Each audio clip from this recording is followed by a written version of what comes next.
আজকে আমরা মানে মনোজার আমি তোমাদের সাথে একটা স্যামন মাছের রেসিপি শেয়ার করতে চলেছি।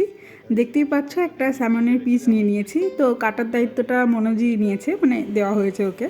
স্যামনের এই ছালটা ছাড়ানোর জন্য বেস্ট ওয়ে হচ্ছে এর উপরে গরম জল ঢেলে দেওয়া। তো আরেকটা উপায়ও আছে, সেটা হচ্ছে মাছটা যদি অনেকক্ষণ ডিপ ফ্রিজে থাকে তাহলেও কিন্তু এইভাবে টানলে মাছের ছালটা খুব ভালোভাবে উঠে চলে আসে। তোমরা অনেক সময় আমাকে জিজ্ঞেস করেছো যে এখানে কি কি মাছ পাওয়া যায়, তো সেটার একটা ভিডিও ভাবছি আমি বানাবো আমার ব্লগিং চ্যানেলে, ইনটিমোনাস ব্লগস চ্যানেলে তোমরা সেটা দেখতে পারো। আর এখানে আসলে স্যামন মাছটাই বেশি পাওয়া যায়, আর এই মাছটা খেতে আমার খুবই ভালো লাগে আসলে। তো দেখতেই পাচ্ছ মাছের দুটো পিস করে নিয়েছি, এই পিসের ওপরে এবার নুন ছড়িয়ে দিচ্ছি আর দেবো একটুখানি গোলমরিচ। এদিকে আমি ফ্রাইং প্যান গরম করতে দিয়ে দিয়েছি। ফ্রাইং প্যান গরম হয়ে গেলে এবার তাতে দিয়ে দিতে হবে 1 কিউব বাটার। স্যামন আসলে তেলের থেকে বাটারে ভেজে খেতে কিন্তু বেশি ভালো লাগে, তবে বাটারটা আমি সবসময় ইউজ করি না, তেলই ইউজ করি। তবে পার্টিকুলার এই রেসিপিটার জন্য আমি বলবো বাটার ইউজ করাটাই বেস্ট। মাছের এক পিঠ খুব ভালোভাবে ভাজা হয়ে গেলে এবার ধীরে ধীরে এই মাছটাকে উল্টে দিতে হবে। এই স্টেপটা কিন্তু একটু সাবধানে করতে হবে, কারণ স্যামন মাছ খুবই নরম হয়, ভেঙে যেতে পারে। স্যামন মাছ আমরা এখন প্রায়ই করে থাকি, কিন্তু ডেলি রান্নার জন্য আমরা স্যামনের ওই পাতলা ঝোল বা স্যামনের ঝাল এটাই করি, যেহেতু বাঙালি আমরা বেশিরভাগ ঝোল ঝালেতেই বেঁচে রাখি। কিন্তু মেন প্রবলেম স্যামনের আমাদের যেটা হয় সেটা হচ্ছে আমাদের মেন কুক স্যামন ভাজতে ভাজতে খানিকটা খেয়ে ফেলে, ফলে রান্নার পরে আমাদের অনেক কমে যায়। স্যামন আসলে আমার খুব ফেভারিট, তো আমার মেনলি হচ্ছে ভাজতে ভাজতেই খাওয়া হয়ে যায়। স্যামন ভাজাটাই আমার খুব ভালো লাগে। কিন্তু আজকে আমরা সেটা করব না, কারণ আজকে আমরা অল্প ভাজবো, যাতে মেন কুক বেশি খেতে না পারে। আজকের এই রেসিপিটা আসলে আমি প্রথমবার ট্রাই করছি। তো মাছটা ভাজা হয়ে গেছে দু পিঠ ভালো করে, দেখতেই পাচ্ছ। এবার আমি এর মধ্যে দিয়ে দিচ্ছি লেবুর খোসা।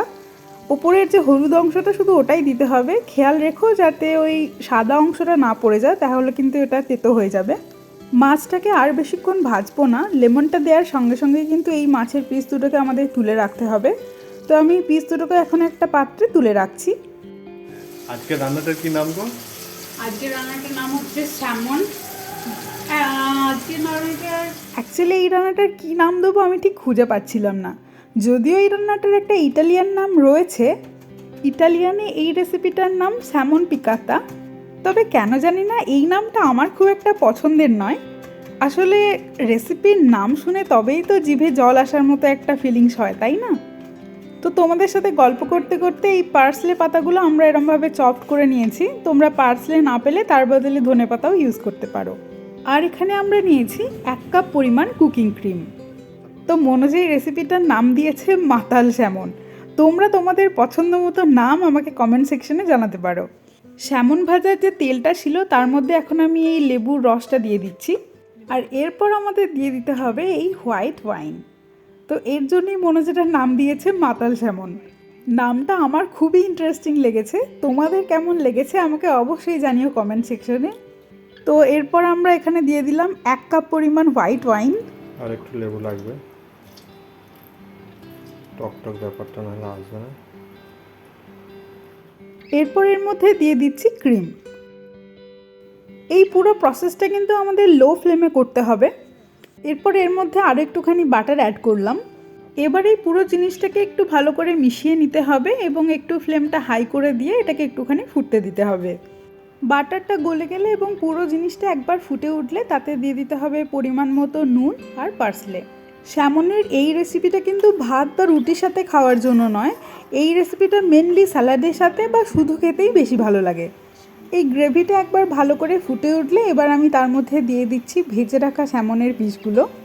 এরপর আঁচটা কমিয়ে স্যামনের এই পিসগুলোকে এই গ্রেভির মধ্যে অনেকক্ষণ ফোটাতে হবে। অ্যাকচুয়ালি এই গ্রেভির স্বাদটা যত স্যামনের মধ্যে ঢুকবে এই রেসিপিটা খেতে কিন্তু ততই সুন্দর হবে। তো আমাদের তৈরি হয়ে গেছে মাতাল স্যামন বা স্যামন পিকাত্তা। তোমরা আমাকে জানাতে ভুলো না কেমন লাগলো আজকের রেসিপি, আর তোমরা অবশ্যই এই রেসিপিটা একবার বাড়িতে ট্রাই করে দেখতে পারো, খুবই সুন্দর হয় খেতে।